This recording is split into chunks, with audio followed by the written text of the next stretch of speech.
Okay, so I am going to share my screen here. Can people let me know if you can see that? Looks good, John. Okay, super.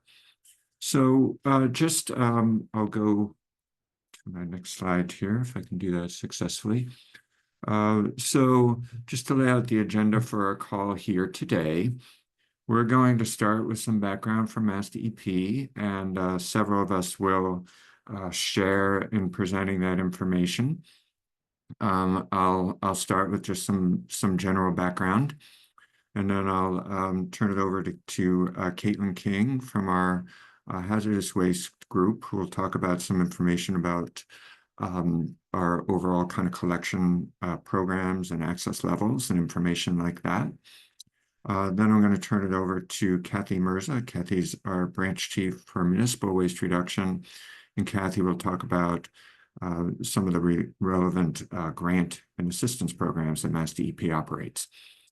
After we get through our slides, which will be relatively brief, I think we have about 10 slides, we're going to hear from representatives of a group of municipal and local government officials who we've been talking with over the past few months.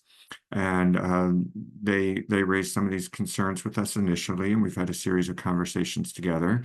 And they will share some of their perspective through a series of slides about some of the issues they're seeing from a municipal program perspective.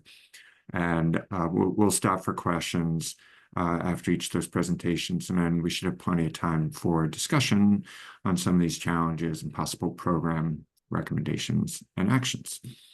So with that, I'll go through my next couple of slides, and we'll get going here.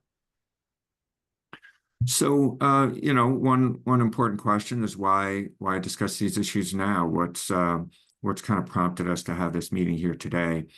And so, I think the crux of this is we've been hearing and seeing a lot of issues with program costs, with management capacity, with program access levels, and all of this has raised just some questions about kind of what's the overall effectiveness for our programs to manage hazardous products from households.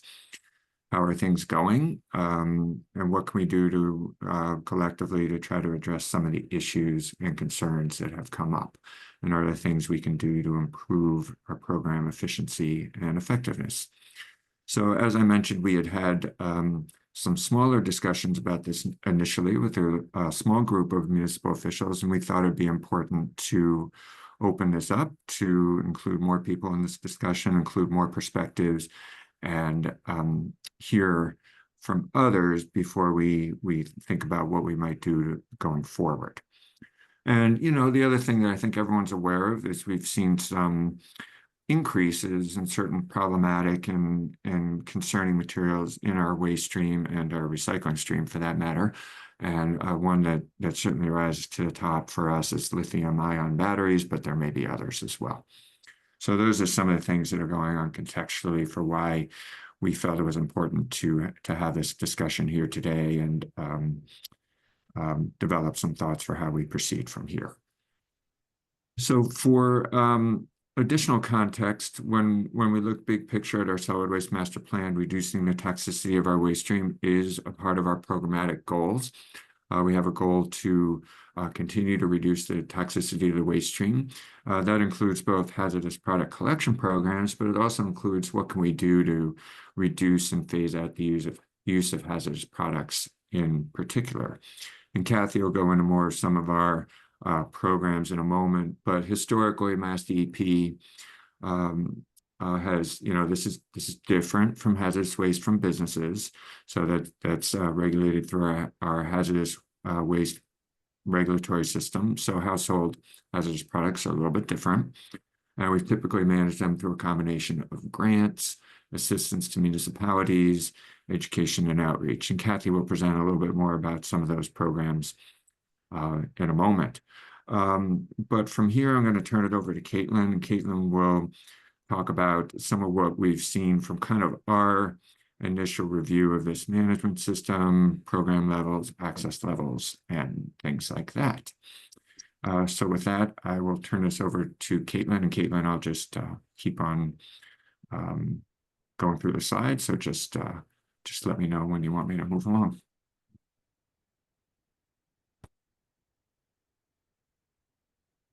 Thanks very much, John. Okay, so this is some information that we'll be talking about. So we got this information from an updated version of the 1996 Massachusetts plan. So what we tried to do is organize the household hazardous waste into two different categories. On the left, you'll see the high volume waste categories. On the right is the low volume waste categories. And for the most part, the high volume is with low toxicity, and the low volume is potentially more toxic. So all this data was collected from municipal and private entities and household hazardous waste collection sites, which can be one-day programs, and also there are permanent centers that collect the household hazardous waste. So, okay, so we have two different tables here. The larger table is from trash pickups and transfer stations.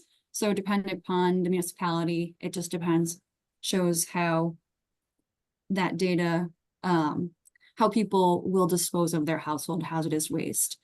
And so we have a list of different of those waste items, the high and low volume.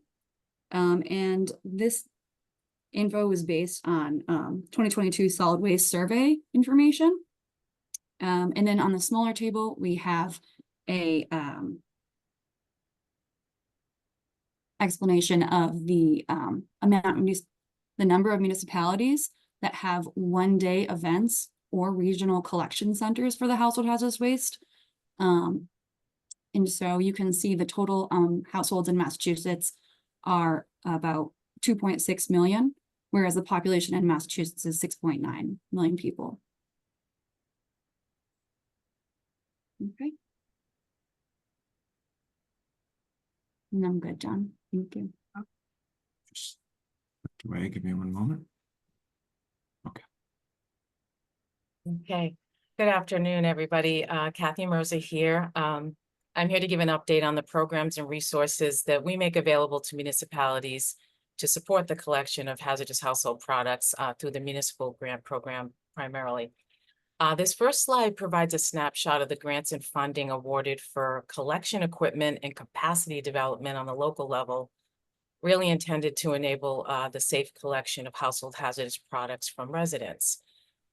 We have awarded grant funds for 3 permanent regional collection centers, totaling nearly $500,000. And new in 2024, on our most recent grant offering, we expanded our grant application to allow for permanent collection center applications for regional collection center up to $250,000, and for individual municipalities that are collecting hazardous household products up to $50,000 in grant support. Many communities have received DEP grants for universal waste sheds over time, not including the current grant round that we are evaluating right now. And in years past, we've awarded paint collection sheds, used motor oil collection tanks, as well as roll-off containers for TVs and other electronic waste. Next slide, please.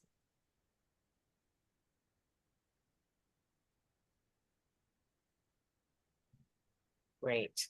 So as many of you may know, the most popular section of our Sustainable Materials Recovery Program grant, or SMRP grant, is the Recycling Dividends Program, or RDP. That's a best practices framework that both guides and incentivizes municipalities to implement really effective collection programs. That's what we're trying to aim toward, providing the guidance and the resources to do it effectively.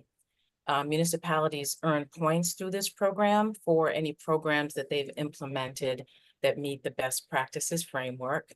And the value of those points varies depending on the size of the community and the number of households served in the community. They range from $245 a point up to $10,000 a point. Relative to today's topic of household hazardous waste, we wanted to share how the RDP grant works to support municipal efforts in this space.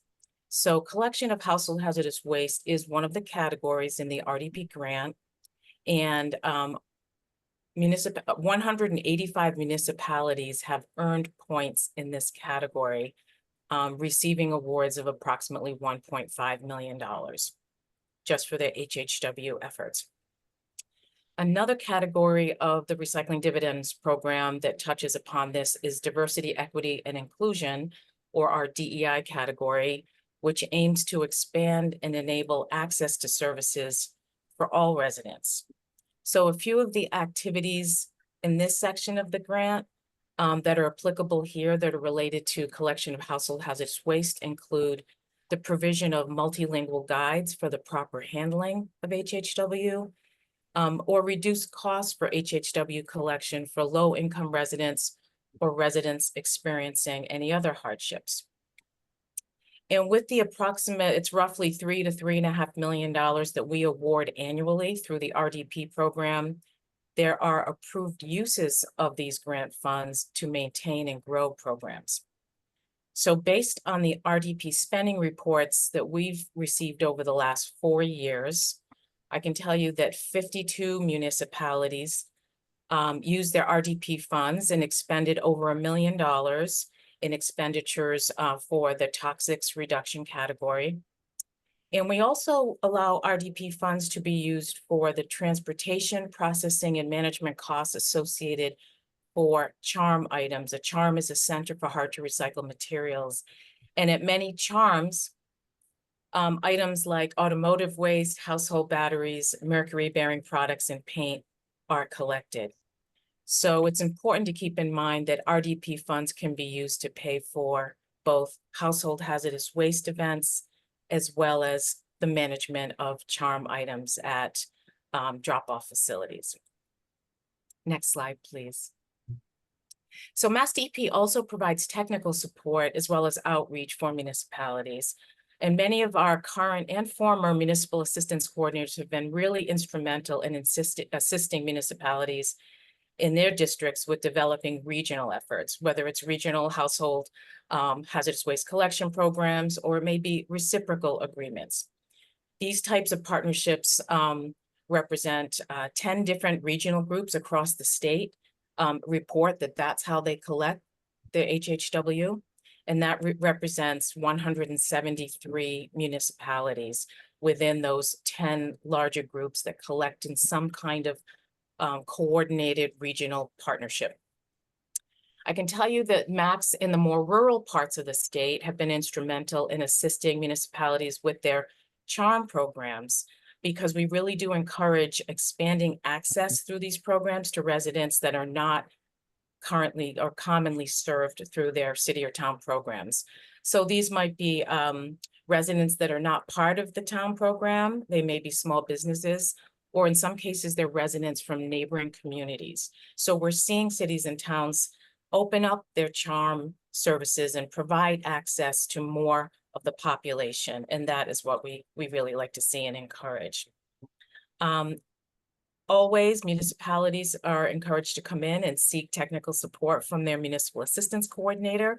If this is an area that they would like some more coordinated support with, the MACs can help with that.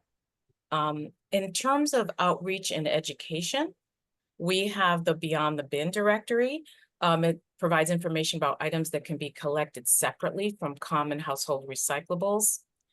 We also have a MassDEP interactive map for mercury-bearing products and where to dispose of them in a community. So that little photo clip on the top of the slide is of Cape Cod, and it just shows you if one used that map, it will give you identify locations where mercury is collected, and then a user could click on it and get the address and hours and all that good stuff. And last but certainly not least, on our website, we have frequently asked questions on mercury and cleanup guidance that is now available in a variety of different languages. Next slide, please.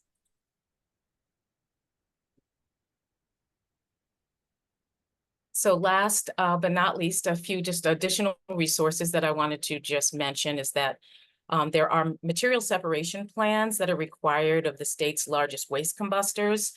And those plans require the diversion of mercury-bearing materials from solid waste. And we know of 136 municipalities that have disposal contracts with these facilities and therefore receive some benefits.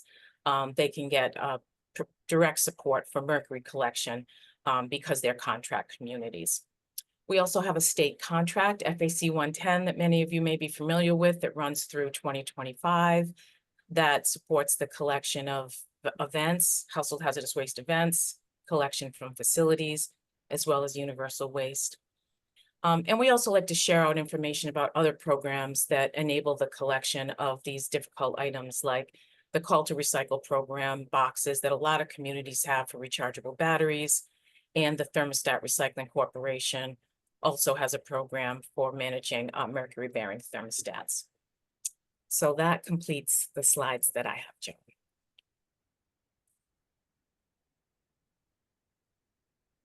Great, thanks, Kathy. I'm going to take that down for now so that we can all see each other. And while I was doing that, I was not keeping up with the chat. So let me see here. So I'm going to pull a couple questions here. Does MassDEP have the multilingual guides available for municipalities to reuse? Well, the guides that I referenced are accessible to anybody, and so municipalities could certainly use them and make them available, both for resource for themselves and for residents. And then generally, we have our Recycle Smart program, which has general recycling outreach in 12 different languages at this point. So Miranda, if you want to reach out specifically, if there's something you're looking for, and we can see if we have that available to share.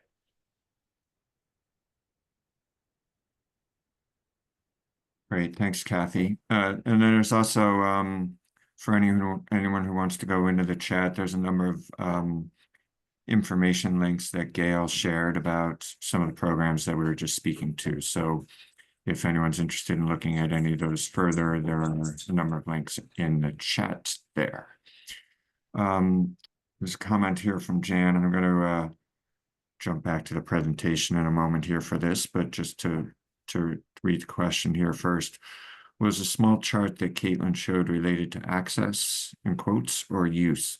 It seems that 82% of households is extremely high for use of HHW programs. So let me pull our presentation up here again and go back to that slide. Hold on one moment.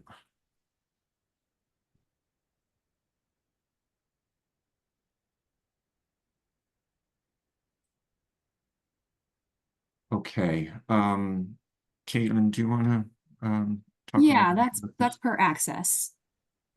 That's per access. So depending upon those opportunities that they have for household hazardous waste collections, those might be one or more collection dates, or a permanent center that just always collects. So it's not necessarily how many people have used that resource, it's just the resources provided. Did that, Jan, if you want to unmute, did that answer your question?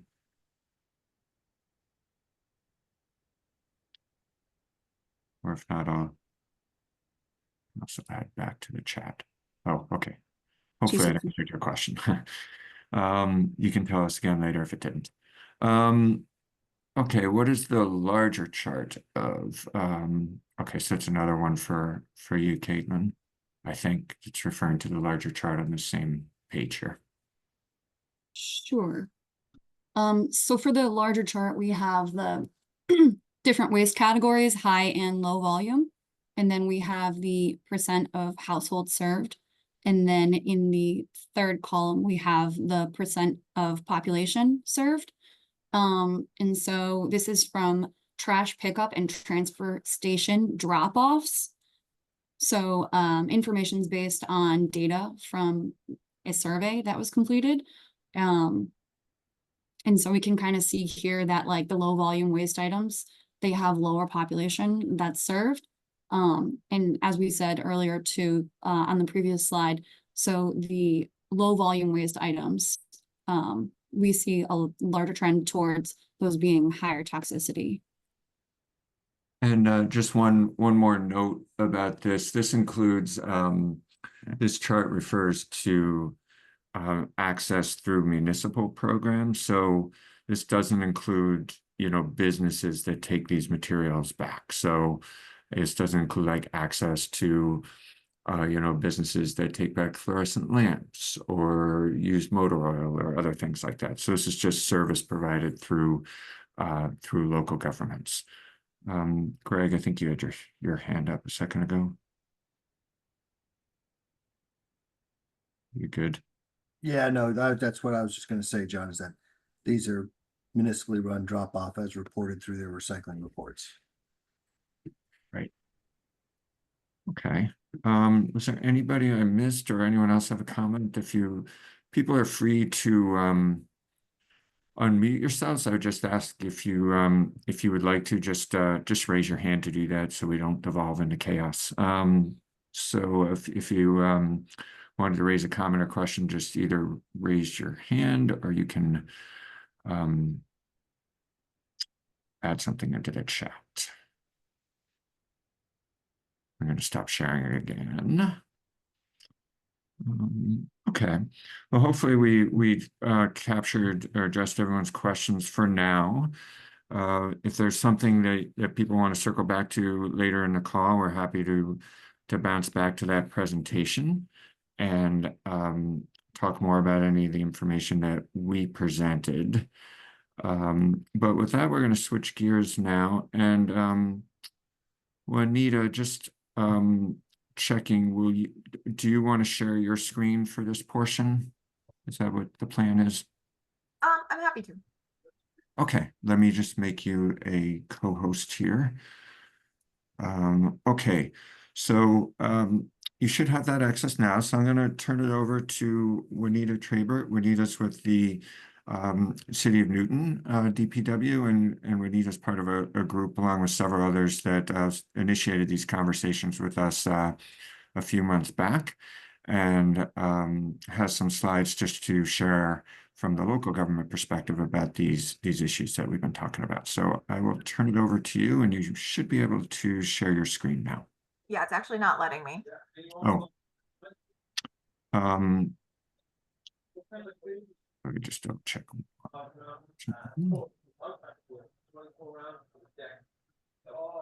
I can. You have it. Yeah, thank you so much. Okay. Okay, thanks everyone. As John said, my name is Juanita Trabert. I work for the City of Newton. I'm also heavily involved with Mass Recycle and the Massachusetts Product Stewardship Council. But today I'm really just representing Newton. A group of us came together. Sorry, I'm on my last slide. A group of us came together and started having a conversation that included myself, Claire Galkowski, Calliope Shute, and Phil Goddard.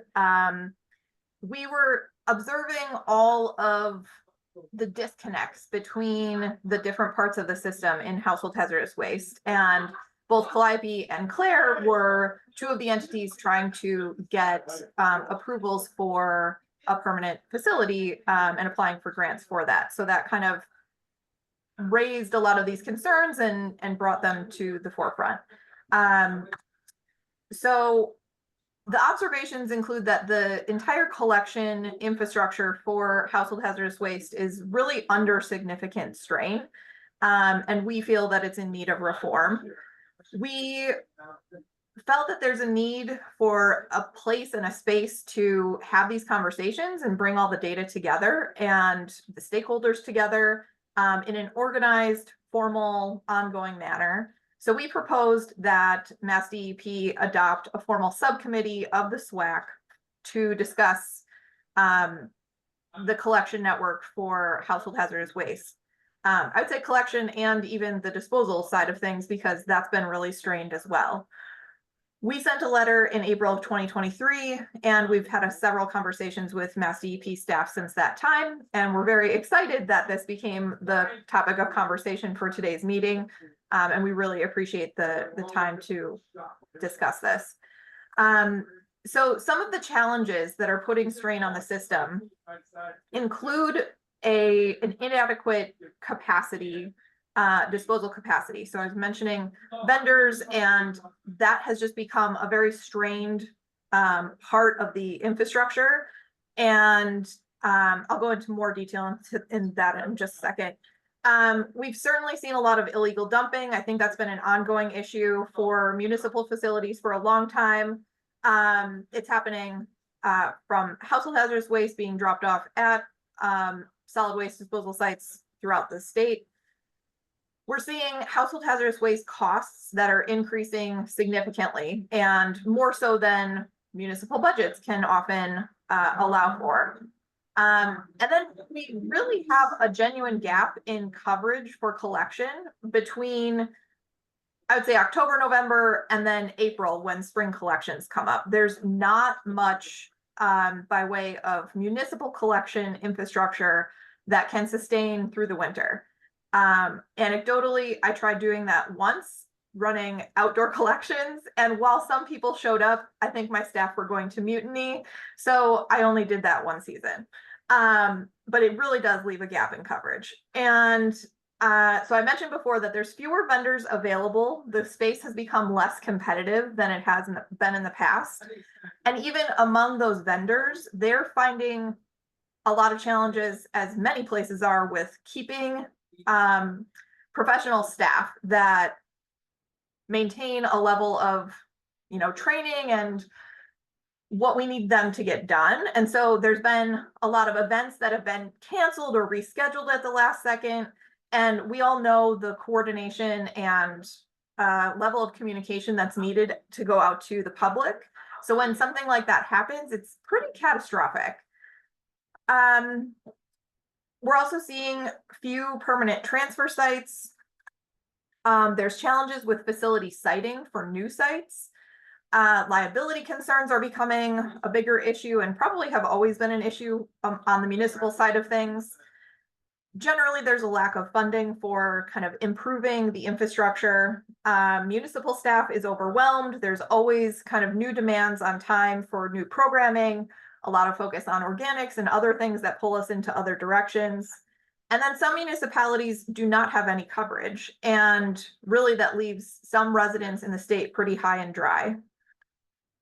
So some of the needs that we have identified were for a comprehensive statewide master plan specific to household hazardous waste, or just household hazardous materials in general. Information sharing and kind of more transparency with data, updated and earlier procurement process for the state contract, some type of training and kind of setting of expectations, particularly from a regulatory aspect, I think would be very helpful.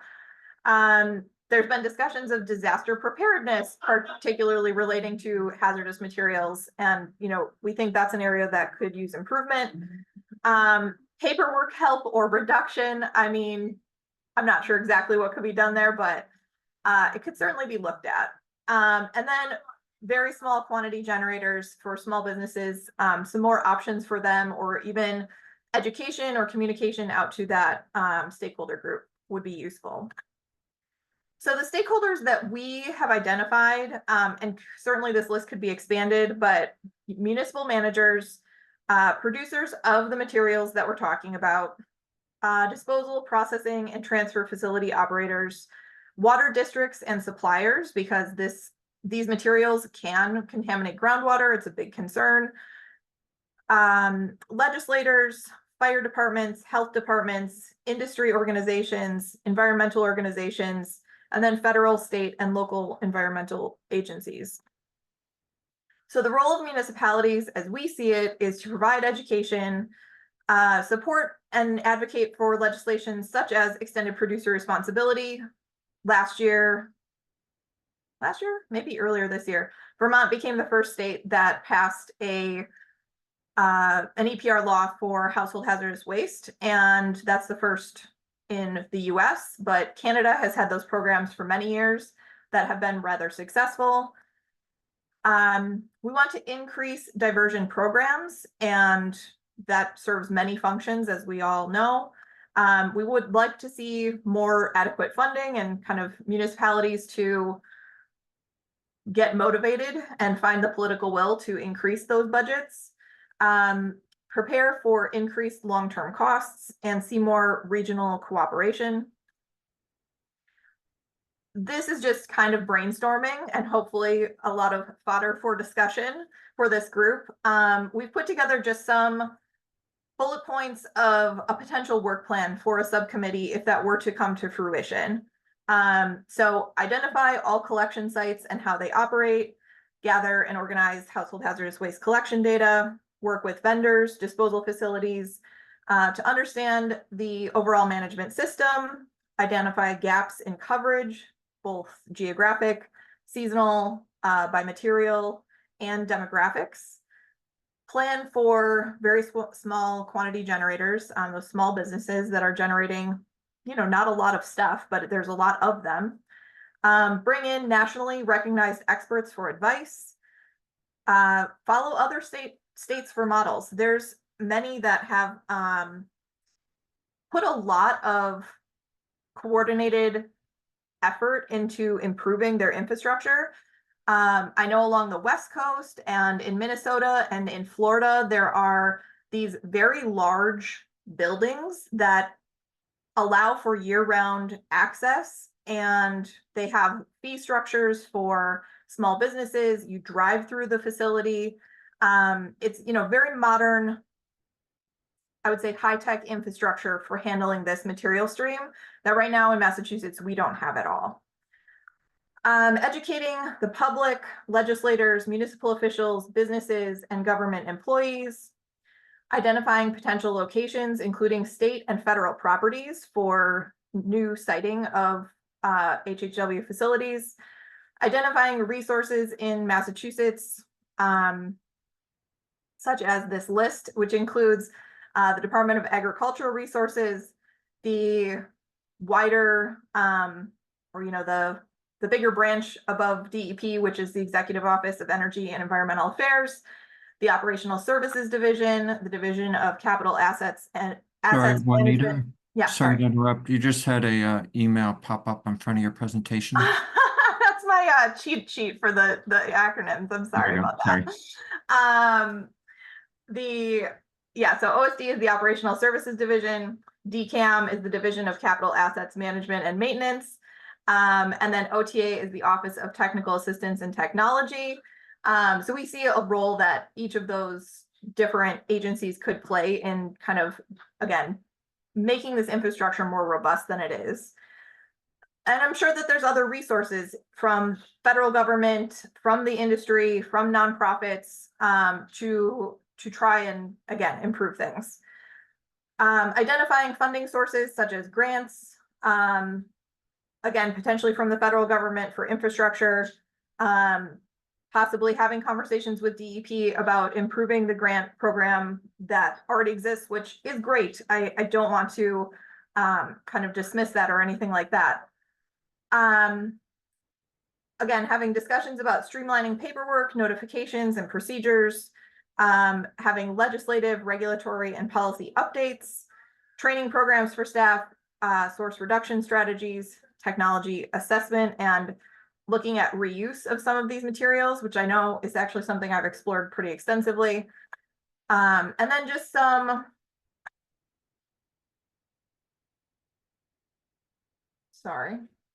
just some key questions that we thought, again, kind of a discussion for today, but again, for a wider subgroup or subcommittee, if that were to come to fruition. Do we want to control our own fate? Do we want to take kind of matters more into our own hands? What role can the state play from the cabinet level on down? Who will build and operate facilities? What happens if the private sector opts out? What happens if municipalities opt out? And then what partnerships can be developed from kind of these existing components of the infrastructure that aren't being made right now? And that's where I end. Thank you so much.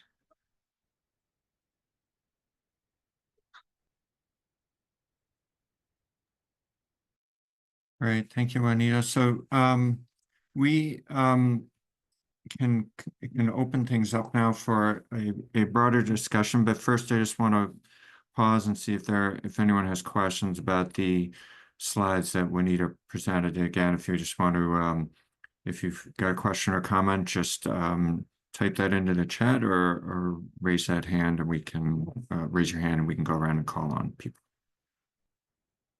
Just give a minute for that.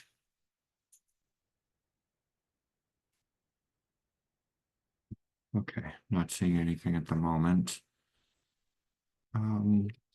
So with that, I'm gonna, open it up. I'm gonna offer just a few sort of framework thoughts from MassDEP's perspective, and they'll basically kind of hinge on resources, really. If I'm too far out on a limb here, Greg can jump in and either add to or change my comments. So,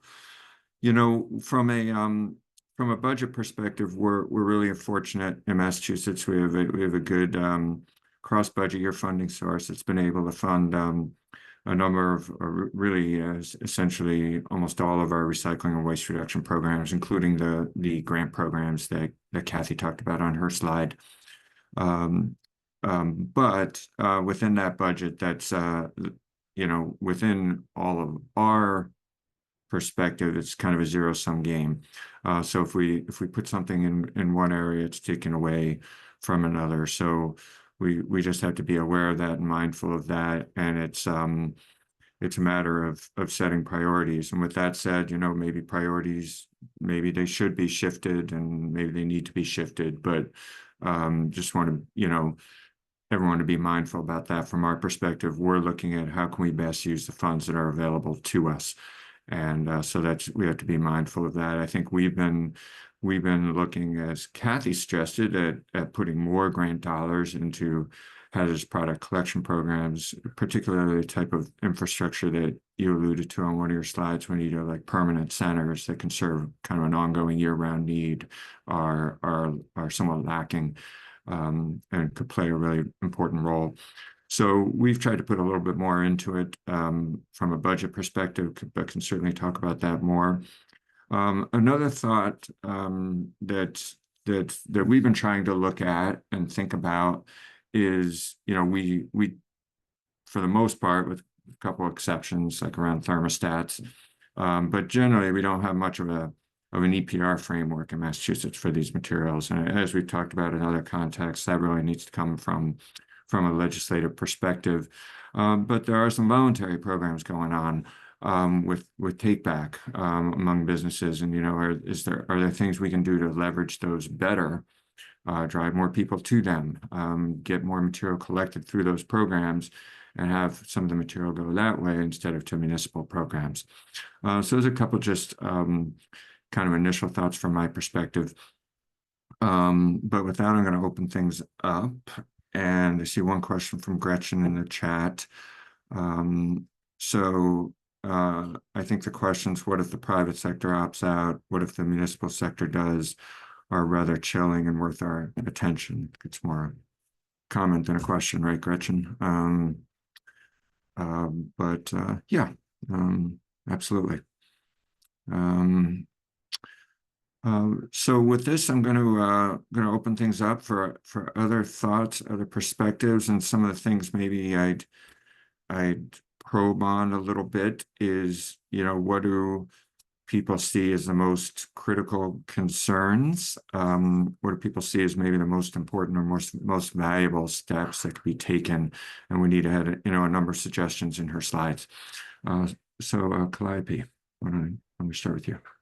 Hi, everyone. I love this group, just for the record. I wanted to just build on Gretchen's response briefly. And that would be like, what if the private sector opts out? And what about the municipal sector? We're already seeing the municipal sector opt out, right? There's places across Massachusetts, the Commonwealth, where folks don't have access. And even if they have access, like Boston has 2 events annually, that really doesn't allow for logistically the entire population that aggregates household hazardous waste to attend.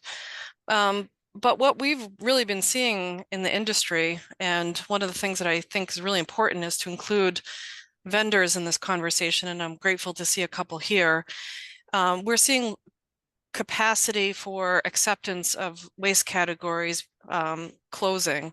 And so whether there's issues at the receiving facilities with fires or other issues, or folks just they don't want to take the waste anymore. And I'll use flares as an example, or other waste categories where technically the vendor would accept it, but they don't want it. It's really hard for them to offload that onto another facility, and they often have to wait far longer than they'd like to when it gets closer to that time frame when that waste needs to be shipped out. And we've also really been seeing a consolidation within the industry. Gretchen's Republic bought US Ecology, Waste Management's buying HHW collection organizations. So we're really seeing that consolidation, which touches on what Juanita was speaking about, which would be that limited competition. I wanted to remind this group that when we were going through the last state contract for hazardous waste collection, we had the state MassDEP had a great vendor conference adjacent to the State House, where vendors of hazardous waste collections came and talked about what challenges they were seeing and experiencing. It was eye-opening. It was breathtaking. And I'd like to see more of those so we can really hear from the vendors what kind of challenges they're experiencing. They brought up issues that I would have never dreamed of after 20 years in this industry. And it was really, I think, to have them have a seat at the table, to have that conversation, was incredibly important and eye-opening for the folks in the room. And again, I'm glad to see some vendors here. There's, a couple more left that are responding to RFPs, but I just wanted to build on what Gretchen noted in the chat, because it is chilling. There's the other component that's obviously really on our minds, which is environmental justice. So are we shipping this waste from this Commonwealth to places where those folks can't advocate for protection on their own? And are we just really shifting our environmental responsibility, patting ourselves on the back for doing a great job and having a lot of coverage, but hey, Alabama and Ohio, good luck. And so I think that, that's another conversation that's going to be really difficult with limited capacity and, consolidation of where this waste is really going and where's the scrutiny on that waste, that end disposal, and how are those people being protected. So I appreciate Gretchen noting, the effects in the chat. And I think there's probably a lot of other people that probably were thinking the same thing. Thanks, Gretchen. I just want to capture one comment from the chat here from Jessica. In my experience, some of these private sector take-back locations, such as CFL and rechargeables, try not to take large volumes from consumers and ask to not be shouted out and push it back to the muni. We did have a call, I'm forgetting the dates now, but maybe a few weeks ago, maybe a month ago, with the staff who managed the Call to Recycle program. And one of the outcomes from that call is we got their up-to-date collection location list, and I believe it's either up on Beyond the Bin now, or that was in process of happening. So that was, our effort to try to include all those collection locations in our outreach tool through Beyond the Bin and point people to those collection locations. I would, agree sometimes those are maybe a little spotty in practice, but they're saying they're going to do it, so I think we should call their bluff and say, okay, we'll direct people to your collection locations. So that's our thinking about that. I appreciate the comment and recognize that dynamic, but, you know, for our part, we're going to point people to those locations that we're aware of. Let me turn to Phil next. Thank you, Greg, John, and the team at DEP, and to my esteemed colleagues, you know, Juanita, Calliope, and Claire. We've been putting our heads together for over a year on this, and I just want to give a shout out to Calliope. Maybe folks don't know, but Barnstable County is unique, perhaps, that Calliope in the county, who works at Barnstable County, has run probably 400 collection events for the 15 communities on Cape Cod. So she's seen everything imaginable. And all the towns in the Cape rely on the county to do all the planning, the promotion, the organization, the paperwork with DEP, the notification to the first responders. There's an enormous amount of work that goes into each collection event that if it were to go back on the municipal staff, we're running transfer stations. You know, you may have some towns just say, you know, without Calliope or the county, yeah, we're gonna say, you know, Google, you go to, you know, Beyond the Bin or Recycle Smart MA, figure it out, mail it back. You know, I don't know what to do with that jar of mercury. I just got a jar of mercury 2 weeks ago, Calliope. You know, I mean, literal jars of mercury. And we're not talking like we're talking like 5 pounds of pure mercury. The main reason we wanted to bring all these issues up, John, and we know, and Greg, we understand there are limited financial resources through the SMRP, the RDP. We know that you can't advocate for EPR. We know that there's staff time, there's limited.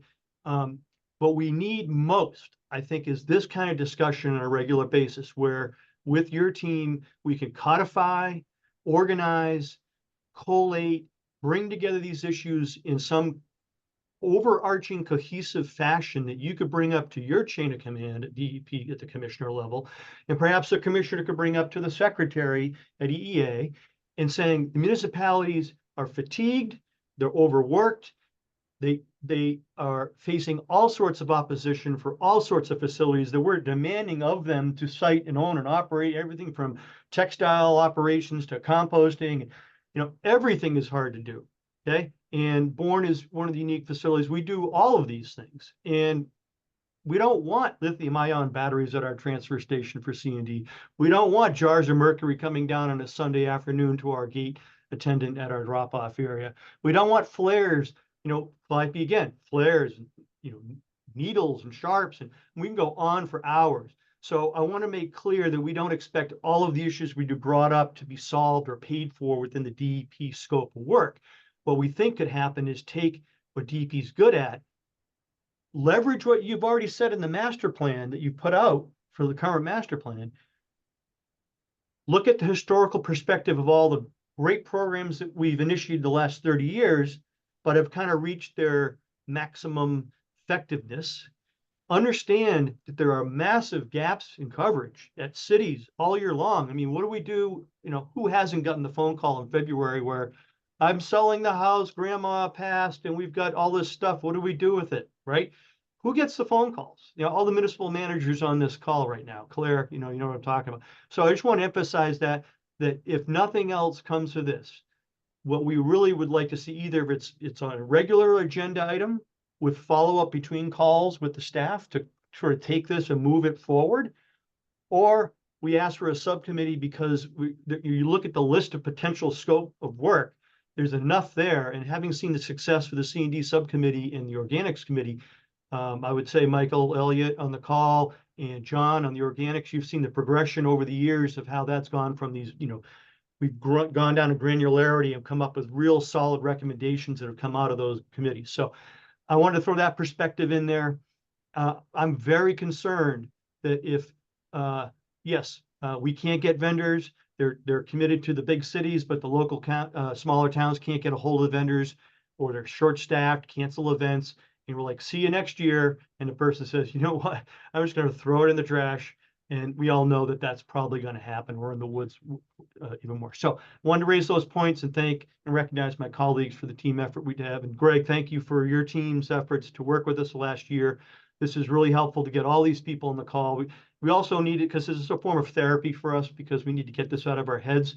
And the other last concern I'll make is that we all talk to each other, but I imagine there's subgroups like this all over the state that are talking, but we don't know what they're talking about. It's like isolated in this little unique group, and no one hears the full story. The legislators don't hear the full story. If they heard some of the horror stories that we're talking about, we may be able to work on our side of the equation to get some bills and funding passed, or a bond bill or something that's beyond your scope. But if the story isn't told, the legislators, we all know, don't hear the squeaky wheel, and they're never going to apply the grease. So thank you for all of that. Let's see. We go next to Claire. Hi, John. Thank you. And again, I echo my colleagues' gratitude for DEP taking this seriously and providing this time for the meeting, and also for the grant that we received to develop a regional facility. We've been lucky to have a facility. I mean, poor Calliope, she's been trying to do this on the Cape for way longer than me, and she's been stymied with siting. I just happened to luck out on that. But the reason that we embarked on this regional facility, which is a big, heavy lift, was because we had our whole season canceled 3 weeks with 3 weeks notice a couple of years ago. It was a horrible experience, and Trident came to our rescue. I see Bill Nineveh on the call, and they kind of helped us out. And I'd really like to see OSD on these calls too, though, because the hazardous waste contract for the state that most of our municipalities use expires in a year. And we are scheduling a year and a half now because it's very hard to get dates. And as far as I know, that process has not been started in earnest yet. And that contract should be well underway by now. And I'm very concerned that, municipalities aren't going to be able to budget properly for the new contract, because it's going to be coming out too late. It's a big deal. So does anybody know where that's at? Because thought I was on the list of to get together and discuss this. I don't see anyone from OSD on here, but does anybody have any intelligence on where the FAC 110, or if they're gonna split it out? I reached out to Sean Corbin today. And he just responded to me actually and said that the contract is expected to be replaced with the new contract in July 25. So I guess there was a 6-month notification for review with approval, and nothing has happened with that recently with crisis. So it looks like it will all be new starting in July of 25. Right, but when are they going to issue the RFP? I mean, this should be out already. Yeah, I can just weigh in on that, being a longtime member with Calliope and Tessa. I'm sorry Tessa's not on this call, or I don't see her. Being on FAC 110. So the last I heard was they took our suggestion to split the contract and take out things like tanks and electronics and sharps, and really just focus on household hazardous waste or hazardous waste events and pickups from, remember, everybody uses this. So we have somebody from the state police lab on our team. It's state agencies as well as municipalities. I think the challenge that I perceive with OSD is it's really a beast of an RFP, and they don't seem to be able to put the staff time into getting it out in advance. Calliope remembers it took us probably 4 months to write the RFP last time, 5 years ago, is it? And so I think it's just, my guess is it's just overwhelming, and they don't really understand that. And it's not that I don't want to blame them, because sorry, I'm going to get my brain to work in a second. The contract year is always July 1st. It's always fiscal year. And the last time we did this, we said to them, well, because we had awarded all of the vendors for hazardous waste. And we said, we got to get this out to towns. And they're like, no, we can't legally announce this until June 30th. We're like, well, that doesn't work. So there's some issues and limitations with OSD, and I think they just feel like it's a year away, you know? We'll work on it next spring, but the new contract person doesn't understand that it takes about a year to do this. So I'm happy I can follow up. I'm happy to follow up with them again. Oh, thanks. Yeah, I thought that we stressed that at the meeting, the small meeting that we did have a couple of months ago, but I maybe, I don't know, I'm frustrated with that. So obviously. Let me go to Gretchen. Gretchen, you've had your hand up for a while, and then I'll go to Greg next. Thanks, John. So first of all, a shout out to four of my favorite people for putting this together. So, and chasing it down to last year. So nice job, guys. This is not usually my, bailiwick. It's usually, recycling and that sort of thing. But of course, what I do touches so many things. So I have to say that this is, as much as I was there for Claire's very bad year, saw it from both sides, both the vendor side and Claire's side. I will say, John, when you mentioned trying to figure out where, money has to be apportioned, you only have so much money, and, it needs to go in a lot of places. After sitting here, and this is going to sound blasphemous, when we don't have enough coverage for recycling, or when we need, more investment in recycling, that's important. And at the same time, if it doesn't happen, there's long-term consequences, but the rather short-term consequences of what happens if we don't have household hazardous waste pickup is entirely different. Okay, like nobody's going to die immediately from water bottles that don't get put in the right place, but on the other hand, when people start pouring things down their storm drain or into places, or sending them to us in the trash and the recycling, all of a sudden things catch on fire and people get really injured, and everything goes sideways very quickly. And so I just like to say that I think actually HHW deserves the funding. So as much as there's lots of other things that are asking for that funding. So that's my 2 cents. Thanks so much. Yeah, and just to clarify, I didn't mean to say that it doesn't. I was just trying to say that, just, clarify that, it's a, Oh, I didn't hear it that way. Make those choices. Okay, well, I simply heard you say there's hopefully you only so didn't, much 'cause money. that wasn't the intent. No, I heard you say there's only so much money and we have to figure out where Yeah. that is best spent. That's what and I'm just Yeah, I was throwing just my kind of vote just in like for a things that'll heads kill us. up, as we increase funding in HHW programs, if we do, then we just have to make decisions about, where that comes from. That's kind of what my point. Yeah, no, didn't mean to misquote you there. No. No, I don't think you did, but just wanted to make sure I didn't misquote myself. Thank you. So let me go to Greg next. Yeah, thanks. I think in some ways, victims of our own success, in the sense of, we've seen the number of TSDFs in the state drop from, I think, 12 to 9 now, maybe even 8.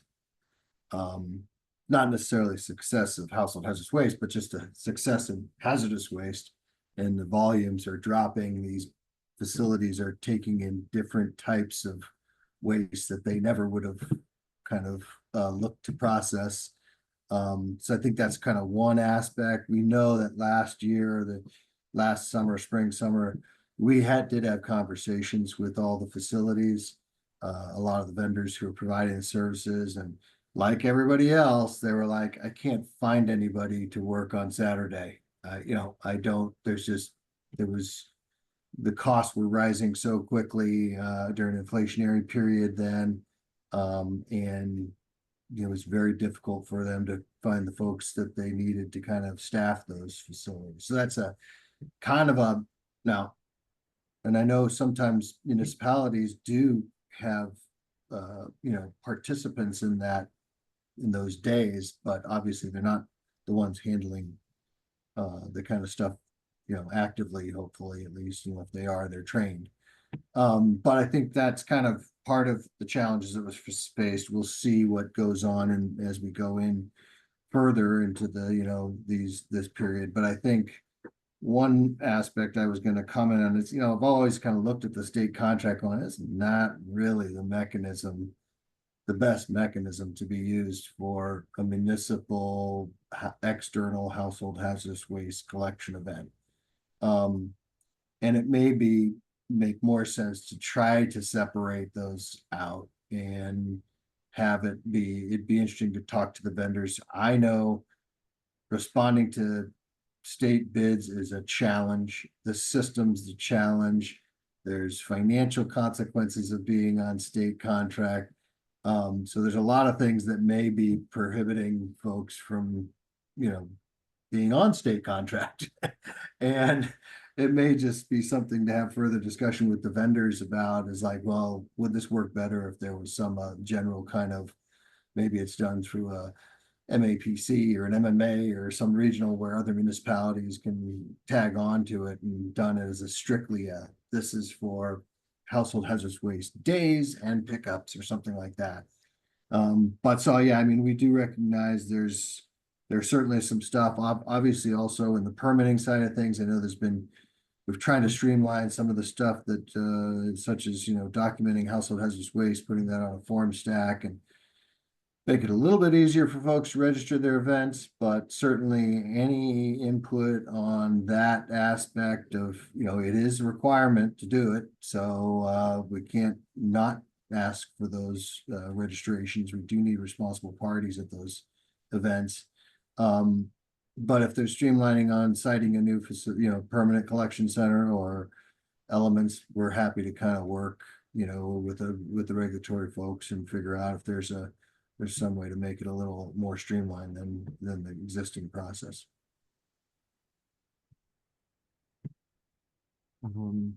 I lost track of order here, but why don't we go to Juanita and then to Jan? Thanks, John. I just wanted to touch on the extended producer responsibility component of the conversation that's been touched on. So there's a group of us, many of us on this call, that have been advocating more so than pretty much ever before for paint EPR this session. And I don't know if we're going to be able to squeak it out, but there's a couple of avenues that we're pursuing, and I'm optimistic. So like, it's not dead in the water, even though the session ends in just over a month. And we know that would be a relief for roughly 40% of what comes into household hazardous waste events. And it would handle, in that high volume, kind of lower toxicity, it would be a big component of that. It's a tremendous volume that we collect at household hazardous waste events. And then also dealing with latex paint that really is just the biggest nuisance material. And, we don't want it, but we always get it. And so there's that is happening. And paint was pursued specifically because of the lack of opposition to it. The industry is in support and advocates and lobbies for that bill. It's working well in 10 other states and the District of Columbia. It's actually been passed in 2 other states, but not yet implemented. And so there's a lot of momentum that has been building for that particular program. So that's why it's been prioritized. The conversations that we've been having about other elements of the waste stream that should kind of have that high priority are really lithium-ion batteries. We've talked about for next session, kind of regardless of what happens with paint, that we want to turn our attention to lithium-ion batteries, creating a better producer-funded infrastructure for collecting those and increasing and enhancing education to get those out of the waste stream, out of the recycling stream, out of the C&D stream. And again, there's like nobody that doesn't want that. So we think that we can get a lot more attention and a sense of urgency from legislators based on a lot of data regarding fires and other safety concerns and hazards that have happened. There's been discussion of adding gas cylinders to that discussion because, again, there's not somebody that's like opposing doing that. that Connecticut is now the only state that has a law for gas cylinders for EPR that hasn't gone into effect yet, similar to how Vermont's HHW law hasn't gone into effect yet. But we're in a very fortunate position to be able to start learning from these neighboring states and hopefully gaining some political will from having our surrounding states be these leaders in the country. And I'm, again, optimistic that we can get paint passed and potentially we could get lithium-ion batteries passed next session and start getting Massachusetts on the map for EPR. Great, thanks, Juanita. Let me go to Jan next. Okay. Thank you so much for giving us the opportunity to talk to among ourselves and to have DEP present. And I really feel like this is long overdue, and you know, we're kind of, it feels like we're just doing the same old thing over and over again and really not seeing any different result. So Franklin County's been doing hazardous waste collection since probably 1990. We still do the same model 35 years later, you know, it's the same thing. We have 2 collections, people show up. And so I know how hard it is to site and build and fund permanent collections. And I know Claire, I mean, Tessa was, you know, ahead of the curve, out of the gate before a lot of us. And I know Claire's trying to replicate that. But I wonder, and maybe this is, you know, maybe, I guess I would hope that DEP would consider a more formal subcommittee of the SWAC. So maybe there's, you know, 10 or 15 people who are actually on it, meeting proactively, meeting with vendors, meeting with other municipalities, meeting with small communities, big communities, trying to understand how to crack this nut, meeting with people from Vermont, meeting, whatever. So, you know, I wonder, I mean, one idea is to stop doing the same thing that doesn't seem to work, that gets 2% of the households, and focus some serious effort and funding, find the funding source, whether it's the bond bank or one of Massachusetts' many, you know, recycling funds or business development funds, to really identify locations where there can be regional permanent collections. So a regional permanent collection in, you know, 2 in Western Mass or 3 in Western Mass. And I mean, this is a huge effort, but I just feel like we keep doing the same thing. And, you know, I know I know there's a lot of stuff that we don't even get a fraction of what's in people's houses. And we're fortunate that we have NEDT in Westfield. So when somebody moves or somebody buys a house and says, I just bought a house and they were supposed to take the hazardous waste and they left it, we just send them to NEDT if it's the middle of, you know, if it's off season. So, and I saw Calliope's note, and that was going to be my comment on the form. I only do 2 collections on the same day, but I have to fill out 2 forms. It's the exact same information, the same vendor, the same EPA ID number. And, you know, for me, 2 forms is not a big deal, but yeah, 16 times or 24 times seems unnecessary. So these are the things I just want to encourage, again, a formation of maybe a more discrete subcommittee, because these are the things we can have more direct conversations with you, John and Greg and Kathy and the team about things that we're seeing that could just, a small tweak would go a long way to making our lives a little easier. Thank you. Thanks, Jen. Phil, I'll go to you in just one second. I just wanted to put a thought out here that hasn't come up. I don't think has come up so far today, so I just want to float this for consideration. So one of the things we went through recently was developing a recycling market development action plan, and went through some external discussions on that. We had at least 6 meetings about that, I think, and posted a plan up on our website, and we're working to move forward with implementation of that now.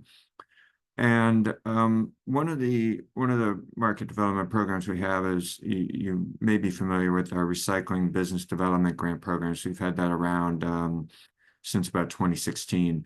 And typically our approach for that is to set target materials for the program. We typically do about 6. And we look to try to make a measurable difference in the infrastructure for those materials and then move on to another one over time. Maybe not, just after a year, but, after a few years, kind of say, okay, we're doing better with the infrastructure for this material. Maybe it's time to move on to something different. And so, I just wanted to put that thought out there because we can think about, although it has this products collection, we probably don't typically think of as like a recycling market development program, but if you think about it as an infrastructure need and management capacity, it's, we might want to look at it through that lens and think about, that kind of program area helping to support this hazardous products collection need. So I just wanted to float that comment out there. I don't have anything real specific in mind at the moment, but that's an area that maybe we can look into for some further discussions down the road. So Phil, you had your hand up. Let me go to you next. On that last point, John, if that is the initial form, that could be great. You get, like Jan said, a dozen of us on there. The conversation that we're having right now in the chat that you're seeing, in the feedback you're getting, is an exact example of what a group could provide to you. The issues that you've seen, just on procurement alone, we're finding a massive shortfall. How is Claire gonna, or a county gonna town's gonna budget for the FY25 season or the calendar 25 season when we don't even know the prices? You just speculate. So, and all the suggestions we're hearing, we brought up several issues right now that would come out of this discussion. That's just one hour and a half discussion. My other concern on this is, so I think we could, whatever format, if it's this kind of model that you're talking about that produces something and we keep moving the ball forward and there's somebody putting it and coalescing it into a document of some sort, I think that would go a long way to reducing our frustration and anxiety about stuff going into the ether. And then we're back here a year from now talking, what about this? It needs to be moved forward like we've seen in other groups. And maybe someday it will be other, a more formal group or whatever. We're not necessarily, putting our hats on that peg right now, but it's just something, right? But my concern partially is that it's limited to DEP. And that's why we put in all these other agencies. So we've got the interagencies within the EEA and also the cabinet level. I guarantee you DOT finds stuff on the highways.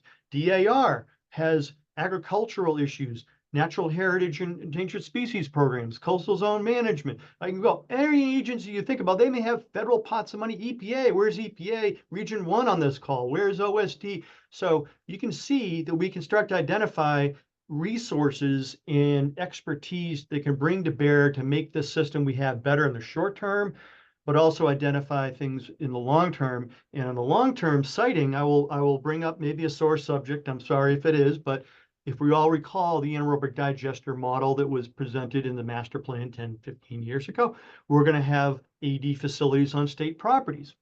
And my recollection was that there was a problem with UMass. We couldn't get a long-term contract. There were legislative hurdles, et cetera, et cetera. And then it just kind of fizzled. But we may be able to help you if it's identified, knowing that we could work outside of your sphere in our own municipal world, with the planning agent to help move that ball forward. But if nobody knows what the challenges are, and I'll use the two examples that we could learn from, Fort Devens, with the BRAC base realignment and closure. Fort Devens became a huge opportunity, and look what we have out there with what Tessa and her group out there did. And on Cape Cod right now, Joint Base Cape Cod, we're having very serious discussions with Mass Development and the Executive Director's Office, who's part of the military division, General Foe, up to the Adjutant General, on carving out a section of land for a composting facility. But who knows, that could morph into something else over time. So this is why we raised that issue. But if nobody's bringing this up at the appropriate agencies, nobody's looking at the big picture, and we have thousands of acres of state property, all we're talking about is a little 3-acre corner, we need a building on that's run by professional vendors, and put it in proper educational context. It's not a TSDF. We're not putting a hazardous waste incinerator there. It's a transfer facility. We all know how messaging gets out of control. Even with the anaerobic digestion, it was you're burning trash. No, we're burning the methane from the, all of these issues. So I think you can see just from one conversation today, all of the list of things that we're bringing up. We could go on for many hours here. But we urge you to take this to whatever level it needs to go.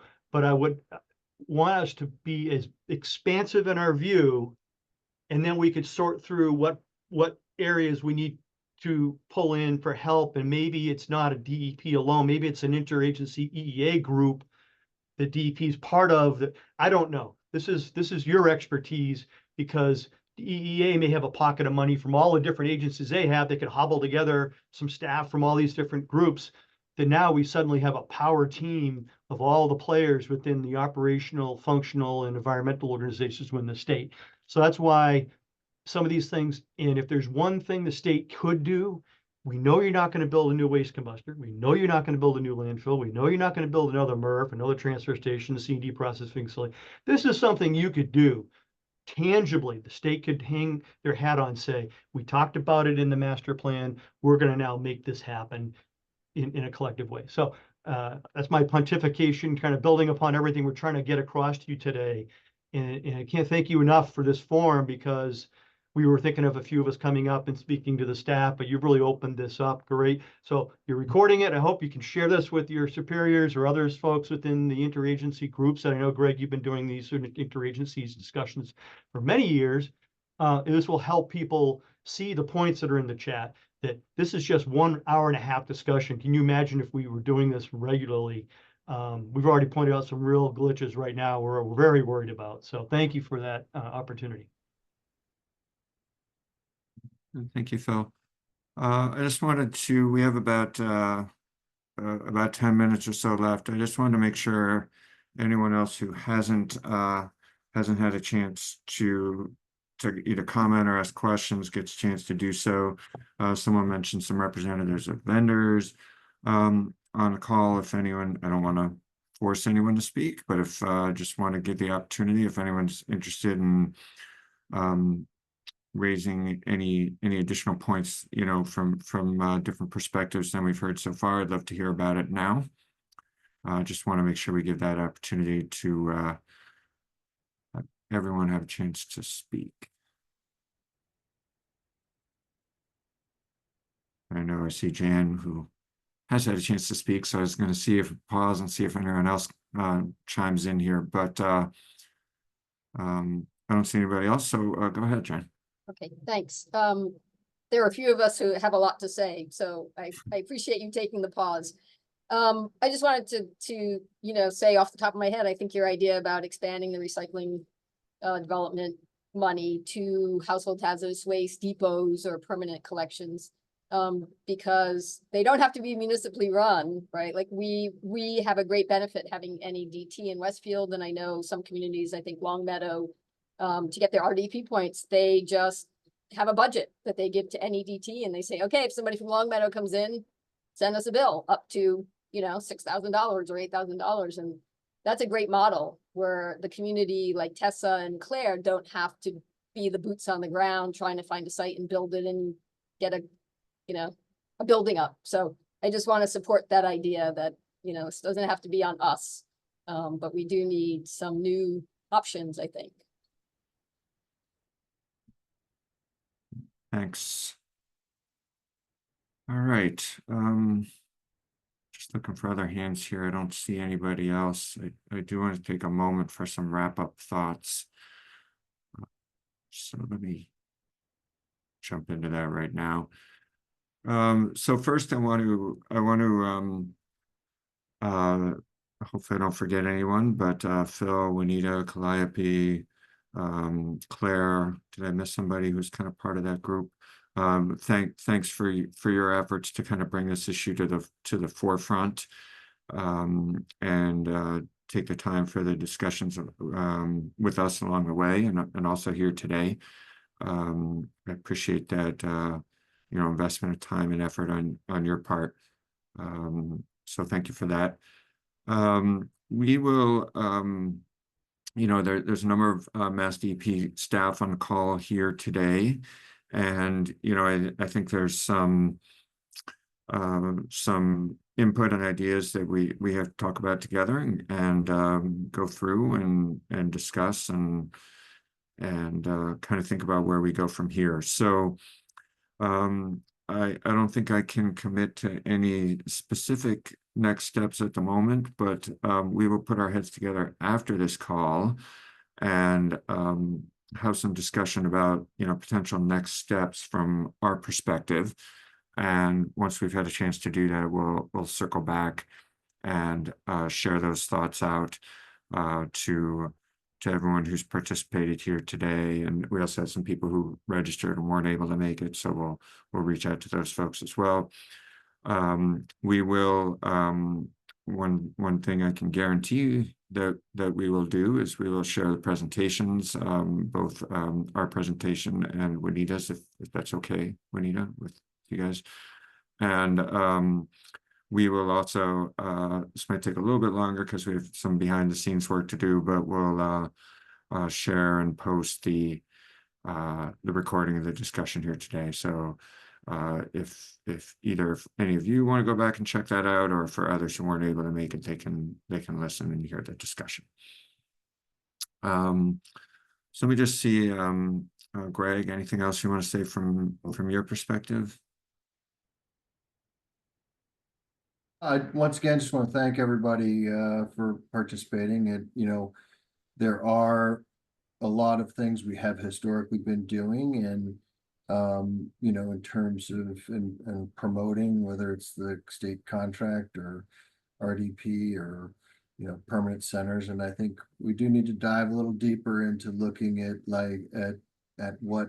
which, you know, what levers are necessary now. And you know, is it permanent centers of some sort, or, you know, some other fees? We didn't even have a chance to talk about reducing the toxicity of the products in the first place, which is a whole nother avenue of discussion about whether you need to buy oil-based paint anymore, or whether you need to, you know, there's a whole another line of kind of thought that can go into that. So, you know, we're gonna put our heads together a little bit and try to come back. And I think first and foremost, from my perspective, it sounds like trying to solve some of the immediate needs. We need to prioritize some of the things, trying to address some of the most immediate needs that you've mentioned first, and then try to move in like the issue with state contract. But, you know, and then move forward would be my first thoughts. Yeah, so let me either Phil, Juanita, Calliope, Claire, if you guys want to add any closing thoughts from your perspective. Just a big thanks to everybody. Thanks. Yeah, you know, you've heard the same folks speaking. You know, we live this every day. So I think you're seeing a lot of years of experience if you add up the, you know, it's decades. So thank you for taking that seriously. And we look for concrete next steps, even though they may be limited and we strategic over time at different levels and all of that. We get that, but we want to keep the ball moving forward. That is the main message. If I had nothing else to tell you today, we don't want this to go into a big void where a year from now we're talking about the same issues around and around and around, because some of us are getting close to retirement. And I'm really concerned about succession and the folks that are coming up having the same perspective, because, you know, I started with, you know, Marilyn Lopes on the Cape, who created the entire program on the Cape. We all know Marilyn Lopes, the late great Marilyn Lopes. So, you know, she was an inspiration for many on the call today, and I think we know that. But, you know, the next generation, are they ready to, you know, to delve into the details that we are? So thank you for your time. You good, Juanita? I'm good. Yeah, thanks. Okay. All right. Well, thanks everyone for your time and attention today. And we'll have some follow-up communication going out to everyone shortly, probably a few different follow-up communications. So we'll be in touch with more information going forward. So thanks again for your time this afternoon, and I hope you have a great remainder of your day. Take care, everybody.